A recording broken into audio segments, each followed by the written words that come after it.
Aldınız mı? Assalamu alaikum.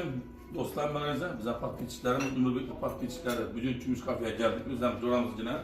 Buna yendi diğerlerine aytmadı, bize aytmadı. Yine bir aytkan ekan. Sürülü balık bulandık kanadı bir.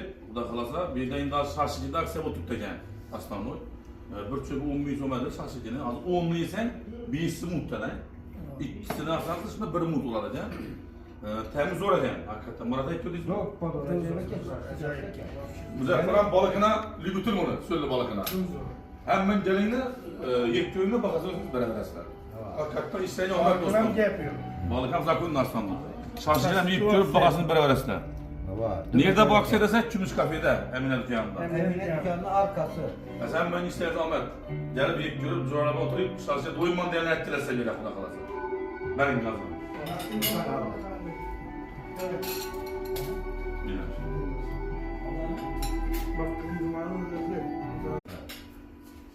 Aldınız mı? Assalamu alaikum. Dostlar bana bize paketçilerimiz, ümürlük paketçileri bugün Gümüş Kafeye geldik. Bizden duramız yine. Buna yendi diğerlerine aytmadı, bize aytmadı. Yine bir aytkan ekan. Sürülü balık bulandık kanadı bir. Bu da kalasa. Bir de daha şaşıcı da akse oturup tekan. Aslan o. Bir çöpü 10 bin somadı şaşıcı. Az 10 bin sen birisi muhtemelen. İkisini asarsa şimdi bir mut olacak. Temiz zor ekan. Hakikaten. Murat aytıyoruz mu? Yok, pardon.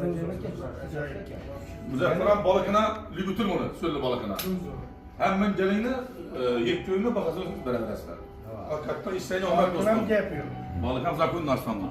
Şaşıracağım yektiğinde bakarsınız beraber aslar. Nerede bu akse desek Gümüş Kafede, Emine dükkanında. Emine dükkanının arkası. Mesela ben isteyen Ahmet, gelip yektiğinde zor araba oturayım, şaşıracağım doyman diyenler ettilerse bir lafına kalasın. Benim lazım.